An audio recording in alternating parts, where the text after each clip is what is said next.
Saludos, camaradas. ¿Qué tal estáis? Espero que vaya todo bien, que vaya todo perfectamente. Hasta hace unos años, la OTAN estaba en un punto muerto que incluso se llegó a cuestionar su existencia. Y esto se ve cuando, por ejemplo, Francia propuso la creación de un ejército europeo al margen de la OTAN. Es decir, la OTAN se encontraba dividida y estaba perdiendo el prestigio que tuvo en la Guerra Fría, ¿no? Pero claro, el comienzo de la guerra de Ucrania ha reavivado a la OTAN y esto se ve cuando se han vuelto a reunir. Finlandia ha entrado en la OTAN se ha expandido hacia las fronteras de Rusia y, cómo no, toda la propaganda occidental pues ha activado todas sus palancas para lavar la cara a la OTAN. Y bueno, creo que es importante de explicar quiénes fueron las primeras personas que trabajaron para que la OTAN se convirtiera en lo que es hoy, el brazo armado del imperialismo. Y además se omite que muchas de las personas que trabajaron entre los años 50, 60, 70 y 80 eran militares que habían combatido en las filas del ejército nazi. Esto se omite, porque claro, esto demuestra que ha habido trapicheos políticos y ha habido colegueo entre los países capitalistas democrático-burgueses y los países que otrora eran nazis y fascistas. Así que en este vídeo quiero hablaros sobre los personajes principales que combatieron la Segunda Guerra Mundial en el bando nazi y que posteriormente se pasaron a la OTAN. Así que vamos con el vídeo. Esto es Red Planeta. Comenzamos.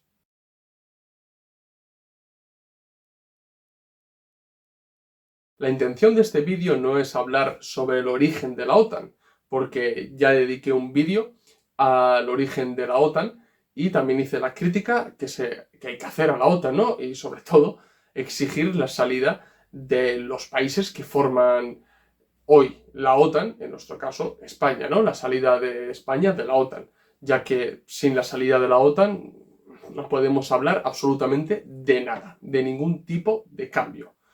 Bien, pero este vídeo lo quiero centrar en ciertos nazis que trabajaron en la OTAN y que gracias al trabajo que realizaron dentro de las filas de la OTAN es hoy lo que es. Bien, y bueno, ya adelanto que me perdonaréis por mi pronunciación en alemán, porque algunos apellidos la verdad que son bastante difíciles de pronunciar, así que bueno, intentaré pronunciarlo lo mejor posible. Y bueno, y también obligatoriamente voy a tener que leer ciertos datos porque no me sé la biografía de memoria de estos nazis, o como le llaman algunos, ex-nazis. Así que bueno, voy con estos personajes. El primero, Adolf Heusinger. ¿Bien? Este señor fue jefe de operaciones dentro del Estado Mayor General nazi.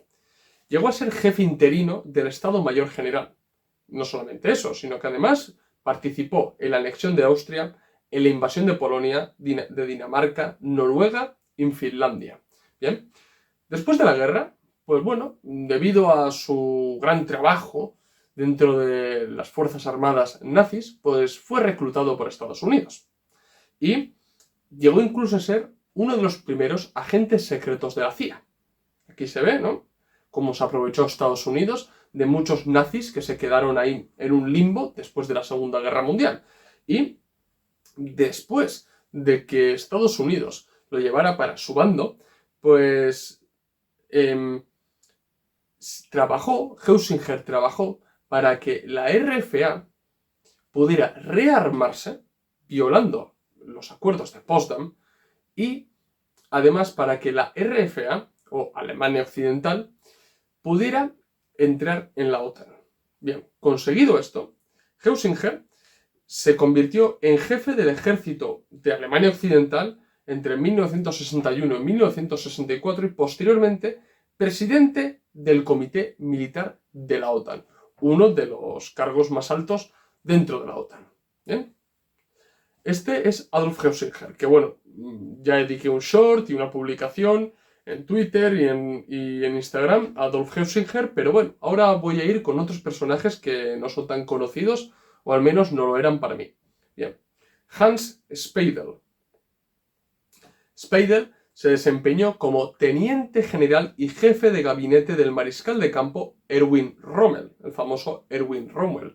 Y es verdad que Speidel no suscribió enteramente las tesis de Hitler. Esto es cierto.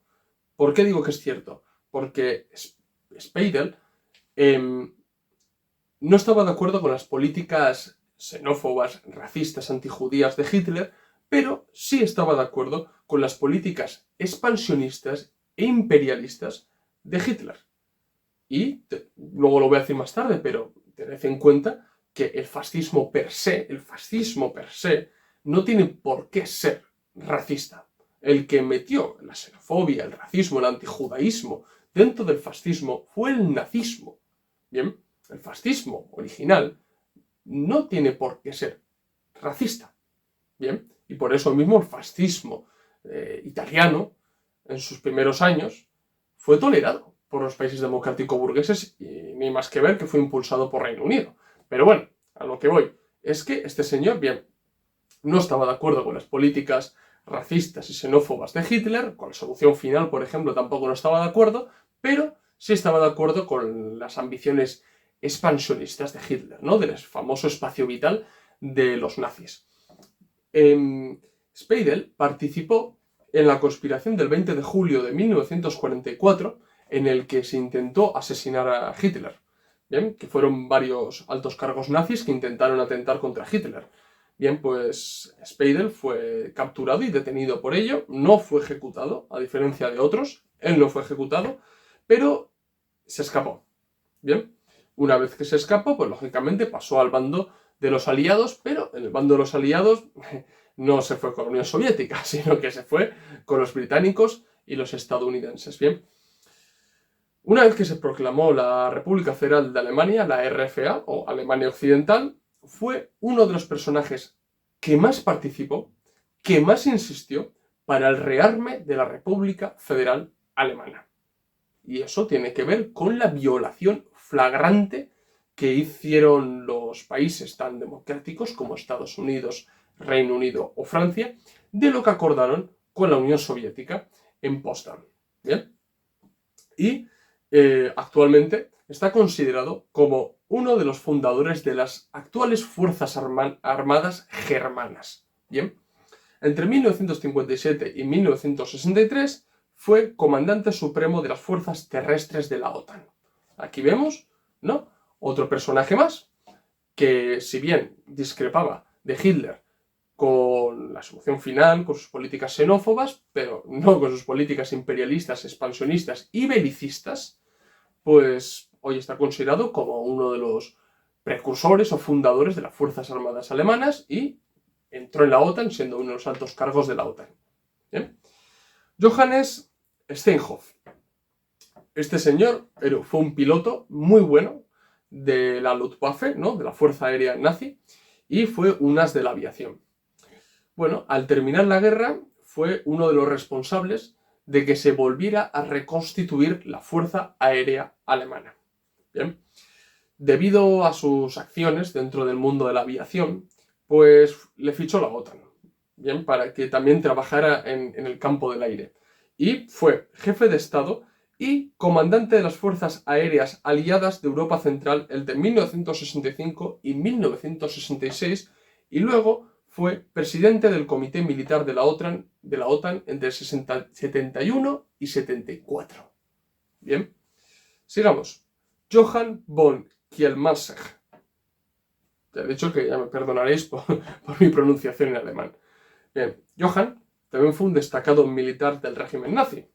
Y este señor participó en la invasión de Polonia, en la invasión de Francia y en la operación de la invasión a la Unión Soviética. Bien. Durante la guerra llegó a ser oficial del Estado Mayor del alto mando de las Fuerzas Armadas nazis. Este señor también fue arrestado, supuestamente por haber participado en la conspiración de julio del 44, de la que ya os he hablado. Pero, a diferencia de Speidel, pues Johann von Kielmansegg no le metieron, bueno, sí le metieron en la cárcel, pero rápidamente salió porque no encontraron pruebas de que él hubiera participado en el complot o en la conspiración para matar a Hitler. Y, lógicamente, pues continuó combatiendo. Al no encontrarse pruebas, pues continuó combatiendo. Lo capturaron los británicos y fue liberado en 1946. Bien, después de la guerra, trabajó en el Ministerio de Defensa de la RFA. Esto es uno de los impulsores del Ministerio de Defensa de la actual Alemania. Bien, también fue secretario de Política Militar y luego director general adjunto de Defensa Nacional de la RFA. Este señor siempre estuvo bastante ligado al ámbito de la defensa nacional en la RFA, en la República Federal de Alemania. Y, lógicamente, vuelvo a repetir, todo esto no estaba acordado en Potsdam, sino que en Potsdam estaba acordado el desarme, la desnazificación y la creación de una Alemania verdaderamente democrática, que bueno, Estados Unidos, Reino Unido y Francia se lo pasaron por ya sabéis dónde. Y después de hacer carrera en la RFA, pasó a la OTAN. Y en la OTAN fue nombrado comandante en jefe de las Fuerzas Especiales en Europa Central en 1967. Bien, sigamos. Ernst Ferber. Este señor también fue comandante de las Fuerzas Armadas nazis y participó en la invasión de Polonia. Y durante la guerra llegó a ser comandante del ejército nazi, un comandante además muy potente, porque fue incluso condecorado con la Cruz de Hierro, una de las distinciones más importantes que otorgaban los nazis. Después de la guerra, participó en la organización Gehlen, de la que hablaré después, y que fue predecesora del Servicio Federal de Inteligencia alemana actual. Bien, participó activamente en el rearme de Alemania. Ya vemos que la mayoría de los que abogaron porque la República Federal de Alemania se rearmara violando los acuerdos de Potsdam fueron personas que combatieron en las filas nazis y que además eran personas muy importantes dentro del Tercer Reich. Bien, bueno, pues entre 1973 y 1975 llegó a ser comandante en jefe de las fuerzas aliadas de Europa Central de la OTAN. Bien, Karl Schnell. Karl llegó a ser comandante del ejército nazi y participó en el Frente Oriental y en la batalla de Monte Cassino. Bien, un frente sumamente importante que fue el Frente Oriental combatiendo a la Unión Soviética y la batalla de Monte Cassino, que es una batalla muy muy famosa. Bien, fue capturado por los estadounidenses y supuestamente desnazificado, aunque no desnazificado en el sentido de que lo liquidaron, sino que en el sentido, como decían los estadounidenses, fue rehabilitado, democratizado. ¿Bien?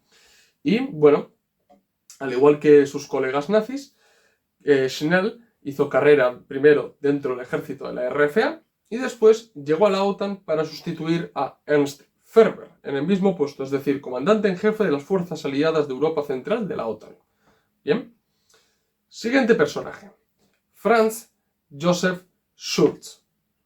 Franz fue también piloto de las fuerzas aéreas, es decir, de la Luftwaffe, y consiguió la Cruz de Caballero de la Cruz de Hierro, que solamente se otorgó durante la guerra a 8.000 personas. O sea, era un destacado piloto también. Bueno, al terminar la guerra se involucró también en el rearme de Alemania, qué raro, y en la OTAN sustituyó a Karl Schnell como comandante en jefe de las fuerzas aliadas de Europa Central de la OTAN. Vemos que varios altos cargos nazis cuando llegaron a la OTAN ocuparon el mismo cargo, comandante en jefe de las fuerzas aliadas de Europa Central, y fue sucediendo uno tras otro. Y además todos estos hicieron carrera en la RFA. Bien. Siguiente personaje. Ferdinand von Sengert und Etterlin. Vaya nombre. Ferdinand fue soldado durante la guerra y posteriormente teniente. Ascendió hasta teniente y, bueno, lo importante aquí es que entró en el ejército alemán con tan solo 18 años. Participó en la batalla de Stalingrado. y al final de la guerra fue capturado por los Estados Unidos.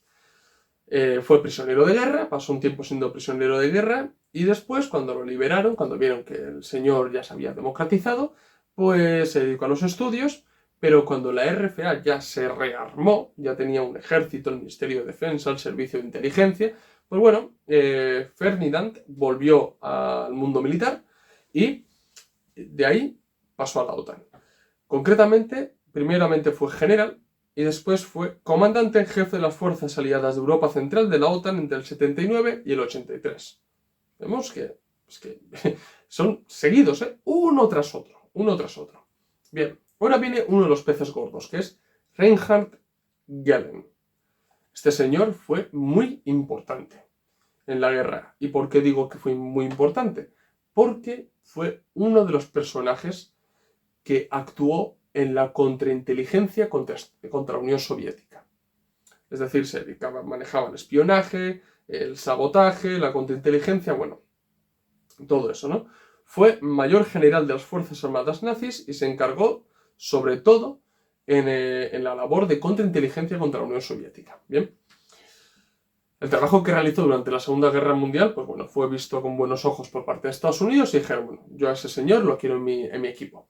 Y así fue, lo ficharon y creó la organización Gehlen, que fue una organización precursora del actual Servicio Federal de Inteligencia de Alemania.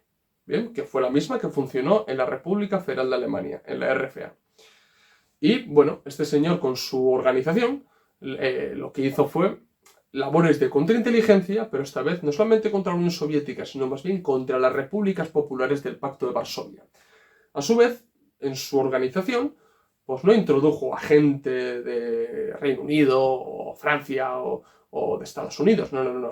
Él introdujo a los suyos, es decir, a gente que había sido de las SS y de las SA.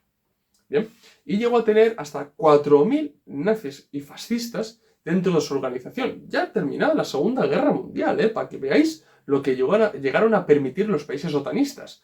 Y todos estos hombres eran conocidos como los hombres V, que tenían la intención de infiltrarse en las repúblicas populares del bloque del Este o del Pacto de Varsovia. Esa organización que creó Gehlen posteriormente se convertiría en la Inteligencia Federal Alemana. Pero esa red y las intenciones que tenía Gehlen, porque aparte de espiar en suelo soviético y en suelo socialista del bloque del Este, pues tenía la intención de crear una red bien, de resistencia anticomunista en Europa Occidental. De manera que si en un momento el Pacto de Varsovia invadía Europa Occidental pues, y la tomaba, pues tendrían ciertos, bueno, alrededor de 4.000 personas. Lógicamente, si eso ocurriría, los números irían a más, pero tendrían un cierto número de mercenarios, de fascistas, de nazis, actuando de manera clandestina para expulsarlos, ¿no? Es decir, una resistencia anticomunista en Europa Occidental. Bien, pues la idea de Gehlen fue recogida por la OTAN. Me pareció muy buena idea, porque en un momento la OTAN se temió la invasión del Pacto de Varsovia. Una cosa realmente absurda, porque una y otra vez, primero Stalin dejó muy claro que eso nunca iba a ocurrir, después Khrushchev, igual con Brezhnev hubo más miedo, pero tampoco había intención alguna de invadir Europa Occidental. Eso fue una paranoia anticomunista que sumió a la mayoría de los países capitalistas en los años 50. Bien. Y bueno, utilizaron esa idea de Gehlen y esa organización para crear la red Stay Behind, o las redes de estar por detrás, literalmente significaría esto, ¿no? Pero esas redes sería en la creación de todo una resistencia anticomunista que teóricamente actuaría, pues eso, como una resistencia armada clandestina en el supuesto de que el Pacto de Varsovia invadiera Europa Occidental. Bien, claro, esto nunca ocurrió. El Pacto de Varsovia nunca invadió Europa Occidental. Entonces, ¿qué es lo que hizo la OTAN con estas redes clandestinas y anticomunistas? Bueno, pues primeramente se crearon ciertos ejércitos secretos de la OTAN. Eso está documentado, aceptado y demostradísimo. O sea, hoy no, ningún otanista, ningún político otanista tiene el valor de negar esto.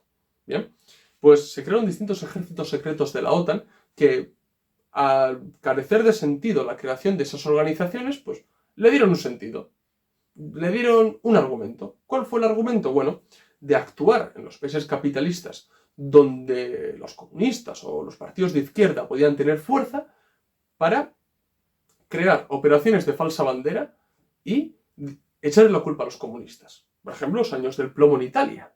Bien, en España, por ejemplo, también actuaron cuando estaba de por medio ETA y demás. En Suiza, por ejemplo, también actuaron para impedir que los izquierdistas llegaran al gobierno. Actuaron para eso, es decir, para desacreditar los movimientos izquierdistas, los movimientos nacionalistas, los movimientos comunistas e incluso anarquistas, pues actuando de manera criminal. Manera criminal y además con el amparo, muchas veces, no solamente de la OTAN, sino de los propios estados nacionales, es decir, practicando terrorismo de Estado. Bien, pues estas redes tal vez os sonarán más si os hablo de la Operación Gladio. La Operación Gladio fue la sección en Italia, pero la gente lo conoce mejor hablando de la Operación Gladio. Como he dicho antes, estas redes existieron y están probadas que existieron. Bien, si queréis saber más acerca de la Operación Gladio y de estos ejércitos secretos de la OTAN, os recomiendo que leáis un libro que se llama Los ejércitos secretos de la OTAN, de Daniele Ganser.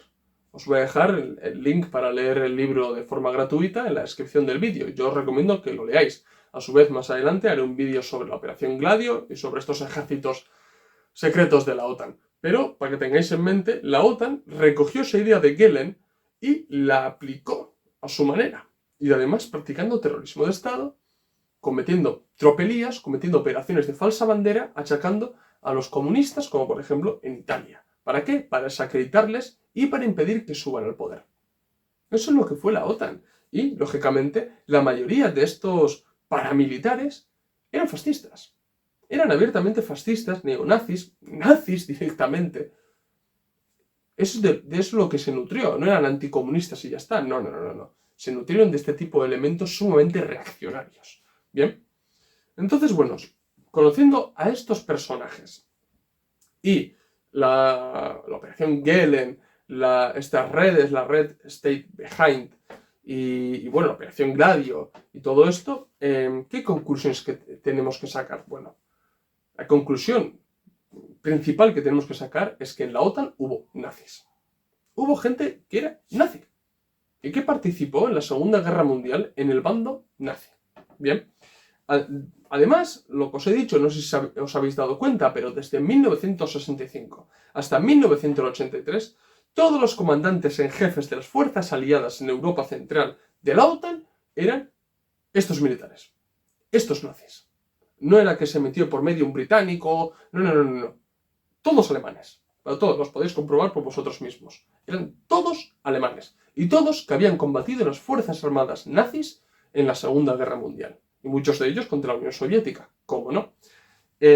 Además, también tened en cuenta que la mayoría de ellos, antes de entrar en la OTAN, hicieron carrera militar en la República Federal Alemana, en la RFA, y la mayoría de ellos, pues, mejor dicho, la Alemania actual le debe a la mayoría de ellos la creación de las Fuerzas Armadas actuales alemanas, del Ministerio de Defensa, de la Fuerza Aérea y del Servicio de Inteligencia alemán, porque fueron todos estos personajes los que abogaron por el rearme, por crear nuevamente la Fuerza Armada de Alemania. Así que vemos realmente cuál era el estrato social en el que se apoyó la República Federal de Alemania para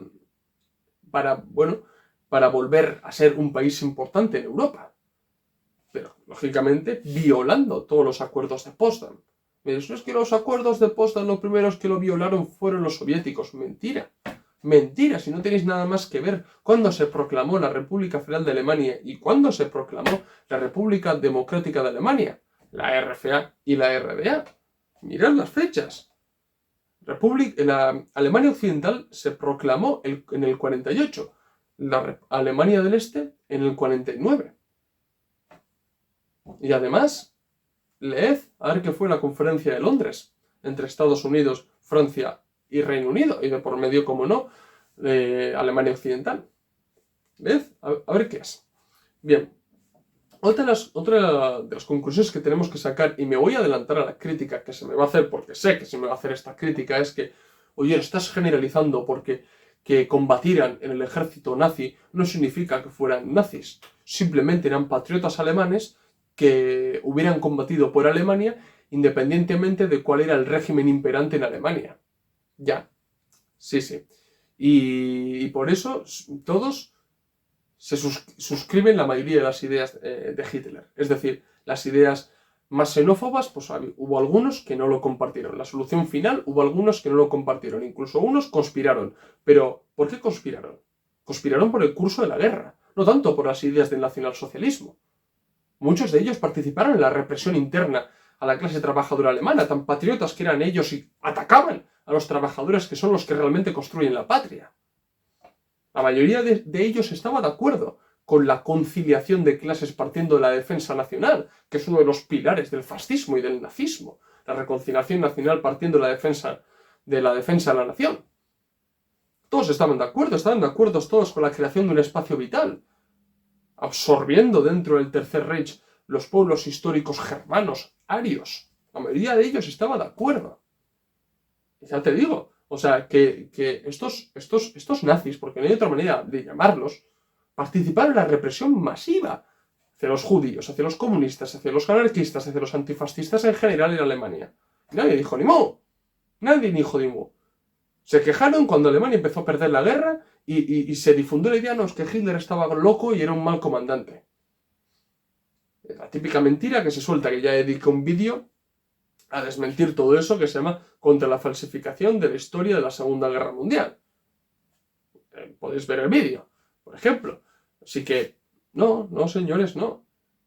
Si realmente no eran nazis, y realmente eran patriotas, ¿por qué no se fueron a combatir no digo a la Unión Soviética, porque eran comunistas, pero ¿por qué no fueron a otro país capitalista a combatir? Se pasaron cuando perdieron la guerra. Es decir, unos auténticos chaqueteros, unos vendepatrias. Y volvieron cuando a Estados Unidos, a Reino Unido y a Francia les interesó crear una RFA para contener el avance del comunismo en Europa.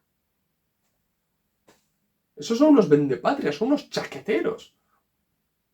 O sea, y que hayan suscrito la mayoría de las tesis del nacionalsocialismo y hicieron suyo mi lucha de Hitler, dice mucho de estos militares. Porque además, estos mismos que hacen este tipo de críticas, los que van a hacer a este vídeo, caen ellos mismos en otro tipo de generalización.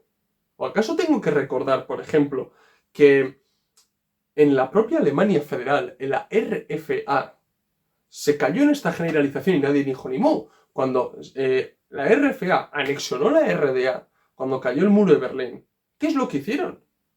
Si a la mayoría de ellos, si la mayoría de los funcionarios que trabajaron en la RDA les catalogaron a todos, de comunistas y les impidieron trabajar para el nuevo Estado alemán.